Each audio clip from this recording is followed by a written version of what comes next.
আল্লাহ বলেন ফাযকুরুনি আযকুরুকুম ওয়াশকুরুলি ওয়ালা তাকফুরুন। তোমরা আমাকে ডাকো, আমিও তোমাদেরকে ডাকবো। তোমরা আমাকে স্মরণ করো, আমিও তোমাদেরকে স্মরণ করব। হাই হাই আফসোস, হাই হাই যুবক, হাই হাই মুরব্বীরা, হাই হাই আমার মা বোনেরা, আজকে আমরা সেই আল্লাহকে ভুলে রয়েছি। আজকে আমরা দুনিয়াকে নিয়ে পড়ে রয়েছি। আমরা আজকে কোন সময় কিভাবে আমরা দুনিয়ার কাজে ব্যয় করতেছি, কিন্তু আপনার যখন মৃত্যু চলে আসবে, আপনার যখন হায়াত শেষ হয়ে যাবে, আপনার যখন চক্ষু দুটি অফ হয়ে যাবে, তখন আপনি কি করবেন? আপনার আমলনামা যদি খালি থাকে, আপনি চক্ষু দুটি অফ করার পরে ওই মাটির নিচে গিয়ে আপনি কি দেখাবেন? হাই হাই আফসোস, হাই হাই যুবক, আজকে তুমি এই দুনিয়ার নারীকে নিয়ে পড়ে রয়েছো, আজকে তোমরা সেই আখিরাতকে ভুলে রয়েছো। আজকে তোমরা যদি আল্লাহকে স্মরণ করো, আল্লাহ জানিয়ে দিলেন ফাযকুরুনি আযকুরুকুম ওয়াশকুরুলি ওয়ালা তাকফুরুন। তোমরা আমাকে স্মরণ করো, আমিও তোমাদেরকে স্মরণ করব। আজকে আমরা যদি আল্লাহর জিকির করতে করতে করতে করতে আমাদের জিহ্বাটাকে জিকিরে চালু করে দেই, আল্লাহ বলেন, নবীজি সাল্লাল্লাহু আলাইহি ওয়াসাল্লাম হাদিসের ভিতরে বলেন, যে ব্যক্তি জিহ্বাকে আল্লাহর জিকির দ্বারা চালু করে দিল, জারি করে দিল, সেই লোকটি জান্নাতে হেসে হেসে যাবে।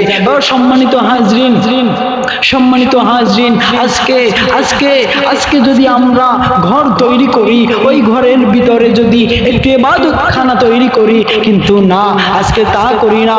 একটা ঘর তৈরি করতে যাই, ঘরের ভিতরে খানার জায়গা বানাই, মেহমানদের জায়গা বানাই, থাকার জায়গা বানাই, এটার জায়গা বানাই, অমুকে আসবে তার জায়গা বানাই, ওটার জায়গা বানাই। কিন্তু আজকে আমরা একটু ইবাদত করব, ইবাদতের জন্য যদি একটু আমরা জায়গা তৈরি করতাম, নামাজ পড়ার জন্য যদি একটু জায়গা তৈরি করতাম, জিকির করার জন্য যদি একটু জায়গা তৈরি করতাম, আল্লাহ খুশি হয়ে আমাদের উপরে ওই ঘরের ভিতরে রহমত নাজিল করে দিতেন। সম্মানিত সুধী, আজকে যদি আমরা সেই ঘরের ভিতরে ইবাদতখানার একটু জায়গা করে দিতাম, তাহলে আমাদের এই ঘরটাই হতো কামিয়াব। কিন্তু তা না করে আজকে আমরা ঘরটাকে বানাই অমুকের জায়গা, একটা জায়গা বানাই যেই জায়গায় বসে আমরা উপহাস করতে পারি, যেই জায়গায় বসে আমরা আড্ডা দিতে পারি, যেই জায়গায় বসে আমরা গান বাজিয়ে অনুষ্ঠান করতে পারি। নাউজুবিল্লাহি মিন যালিক। সম্মানিত সুধী, আজকে যদি আমরা ঘরের ভিতরে এভাবে নামাজের স্থান তৈরি করি, আল্লাহ খুশি হয়ে যাবে। রাসূল বলেন, তোমাদের ঘরকে তোমরা কবরের মতো বানিও না, তোমাদের ঘরকে ইবাদতখানার মতো তৈরি করো। সম্মানিত সুধী, আজকে আল্লাহর জিকির যারা করে তারা দেখবেন অনেক উপরে উঠে যায়। আপনি জিকির শুরু করেন, আস্তে আস্তে করে জিকির শুরু করেন, দেখবেন আপনার কাজ থেকে খারাপ কাজগুলো দূর হয়ে যাবে।